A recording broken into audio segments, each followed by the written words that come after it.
ಆ ಪರಿಸ್ಥಿತಿ ಸತ್ಯನದ. ನಿಷೇಧ ಹಾಕಿದ್ರಿಂದ ತೆಗಿತಾರೆ. ಸೆಂಟ್ರಲ್ದವ್ರು ಗೌರ್ಮೆಂಟ್ ಅದ, ಗೊತ್ತದ, ನಿಮಗೆ ಗೊತ್ತಿರಲಿಲ್ಲ. ಸಂವಿಧಾನ ವಿರೋಧಿ ಅಂತೇಳಿ ಕೊನೆಗೆ ನಿಮ್ಮ ಸರ್ಕಾರನ ಉಳಿಸ್ಬೋದೇನೋ ಅಷ್ಟರ ಮಟ್ಟಿಗೆ ಅವ್ರು ಸ್ಟ್ರಾಂಗ್ ಆಗ್ಯಾರ. ಅದಕ್ಕೆ ಇವತ್ತು ಅಷ್ಟೊತ್ತಾರ ಅವರು ನಿಮಗೆ ತಾಕತ್ತಿದ್ದಾರೆ ನಿಷೇಧ ಹೇರ್ರಿ ಅಂತೇಳಿ ಬೆಳಿತಾರೆ ಅವ್ರು. ಗೊತ್ತದ ಅದರ ಶಕ್ತಿ ಎಷ್ಟದಂತೆ ನಿಷೇಧದಲ್ಲೇ.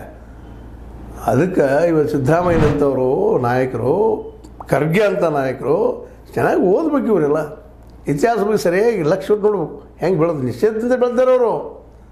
ಇಲ್ಲಾಂದ್ರೆ ಅಂತ ಅಳದು ಹೋಗಿಬಿಡ್ತಿದ್ರೇನೋ. ಗಾಂಧೀಜಿಯ ಆರ್ಥಿಕ ಸಿದ್ಧಾಂತವನ್ನು ಅಳವಡಿಸಿಕೊಂಡ ಪ್ರತಿ ಹಳ್ಳಿನೂ ಇವತ್ತು ಸ್ವಾವಲಂಬಿ ಆಗಿತ್ತಂದ್ರೆ ಅಲ್ಲಿ ಎಣ್ಣೆ, ಅಲ್ಲಿ ಬಟ್ಟೆ, ಅಲ್ಲಿ ಎಲ್ಲ ವ್ಯವಹಾರಗಳು ಅಲ್ಲೇ ಆಗಿದ್ರೆ ಇವತ್ತು ನಮ್ಮಲ್ಲಿ ಟಾಟಾ, ಬಿರ್ಲಾ, ಓಟಾ ಇವ್ರು ಬೆಳೀತಾ ಇರಲಿಲ್ಲ. ನೆಹರು ಇಂಥವ್ರು ಬೆನ್ನು ಹತ್ತಿದ್ರು. ಟಾಟಾ, ಬಿರ್ಲಾ ಅವರು ಇವರೆಲ್ಲ ಬೆನ್ನು ಹತ್ತೆ ಬಜಾಜ್ ಅವಂಥವ್ರು ಬೆಳೆಸ ಅವ್ರಿಗೆ ಅನುಕೂಲ ಆಗುವಂಥ ವ್ಯವಹಾರಗಳನ್ನು ಮಾಡಿದರು. ಎರಡಿಟ್ಟರು ಅವರು ಮಾರ್ಕೆಟದಲ್ಲಿ. ಒಂದು ಮಿಕ್ಸ್ ಎಕಾನಮಿ ಮಾಡಿ ಒಂದು ಕಡೆ ಪಬ್ಲಿಕ್ ಇಟ್ಟು ಇನ್ನೊಂದು ಕಡೆ ಏನ್ಬಿಟ್ಟು ಖಾಸಗಿಯವ್ರನ್ನ ಬೆಳೆಸೋಕೆ ನೋಡಿದರು. ಅತ್ಯಂತ ದರಿದ್ರ ಎಕನಾಮಿಕ್ ಸಿಸ್ಟಮ್ ಅದು. ಗಾಂಧಿ ಹೇಳಿದಂಥ ಈ ಒಂದೇನು ಡೈರೆಕ್ಟ್ ಪ್ರಿನ್ಸಿಪಲ್ಸ್ ಇದಾವಲ್ಲ ಅದನ್ನು ಮಾಡಬೇಕಾಯ್ತು. ಪ್ರತಿ ಹಳ್ಳಿನೂ ಒಂದು ಕಾರ್ಖಾನೆಪ್ಪ, ಪ್ರತಿ ಹಳ್ಳಿನೂ ಅಗ್ರಿಕಲ್ಚರ್ ಆಧಾರಿತ ಉದ್ಯೋಗ ಆಗಬೇಕಾಗಿತ್ತು.